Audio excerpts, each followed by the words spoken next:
HTML or Hypertext Markup Language is the standard language used to create web pages. It uses markup to define the structure of a web page. It was introduced in the early 1990s by Tim Berners-Lee as the foundational language for creating and structuring web content. It evolved over the years, with HTML5 becoming the current version. The latest version has enhanced multimedia support, improved semantics, a focus on compatibility across various devices, blank canvas on which you can draw graphics, among other notable enhancements.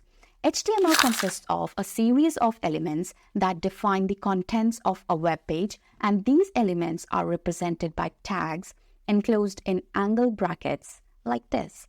Typically, an HTML element starts with opening and closing tags, but not always. Some tags are self-closing, meaning they don't have a separate closing tag.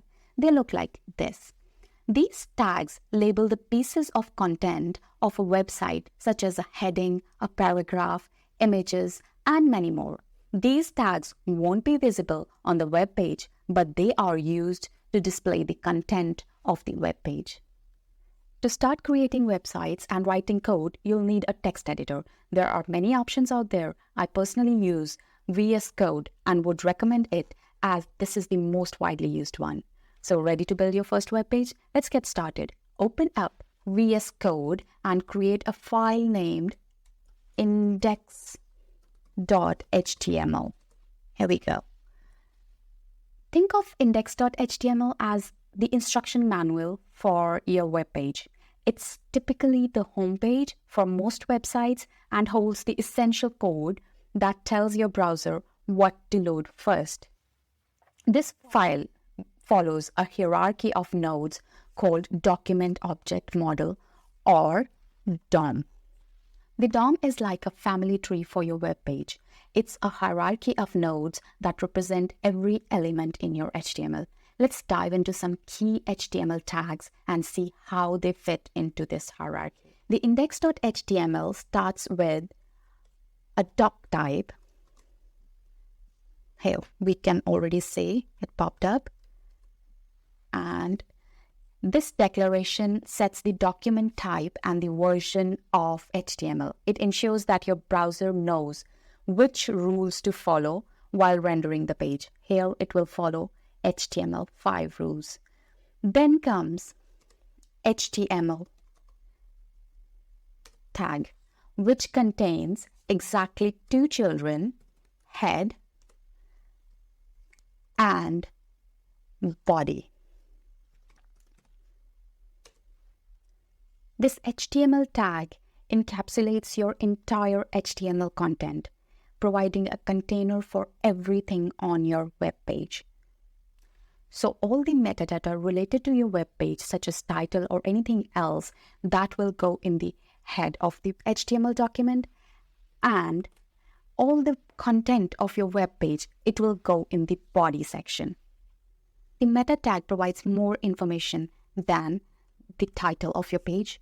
It includes the character set and the viewport information, which is essential for proper rendering on different devices. Now, one thing to keep in mind is that HTML tags are not case sensitive.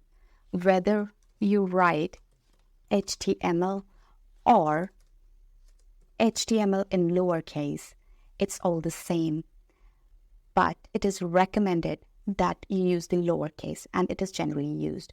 Every HTML document has some standard reusable code called boilerplate code that serves as a starting point for creating web pages. It includes essential elements like doc.yml declaration, the opening and closing HTML tags, the initial head and body tags. The boilerplate code accelerates the development process by offering a consistent starting structure. It reduces the need to recreate foundational elements every time you begin a new project, and ensures that your page is properly rendered in all browsers. So here's the thing. In VS Code, you do not need to type all this code every time you create a new HTML document. you can simply type an exclamation mark and enter. And here you go. Here is your boilerplate code. The body tag contains the main content of your web page that the users see, from text to images and links. Let's get started with some tags that are used inside the body tag. First is heading, H1. These are structured from H1 to H6. They provide a hierarchy to your content, with H1 being the highest level and H6 being the lowest level. Next is the tag P, which is used for paragraphs, creating clear, readable text blocks. Let's throw some lorem ipsum in this. Here we go. So here we get a paragraph. This lorem ipsum is usually a placeholder for text.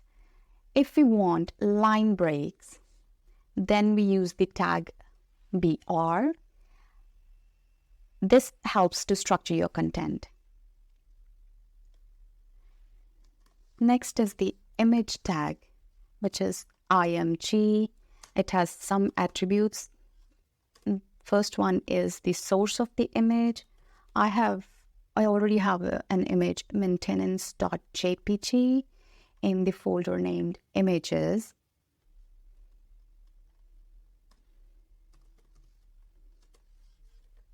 And next, you have to give an attribute alt, which is the alternative text in case the image can't be found.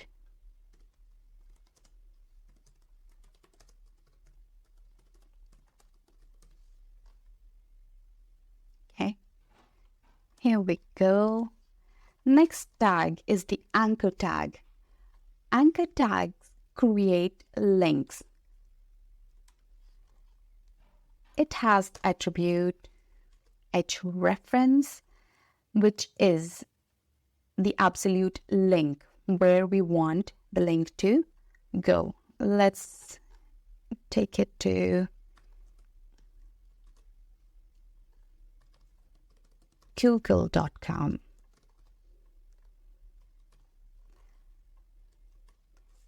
Here we give the text that we need to link to this website. This is a link to google.com.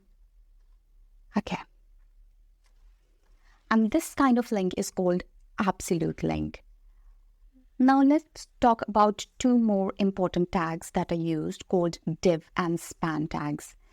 These tags are versatile elements for structuring your page.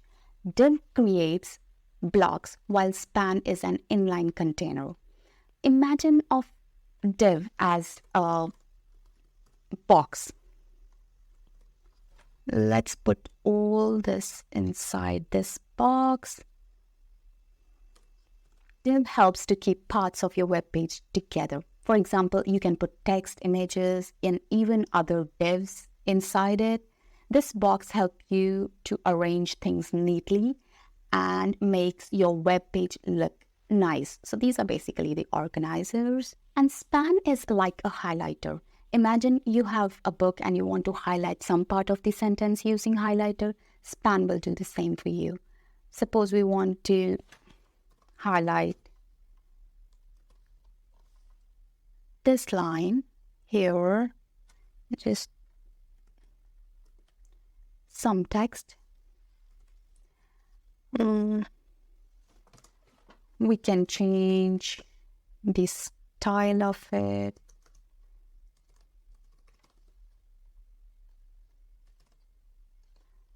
Let's choose aqua. Here we go.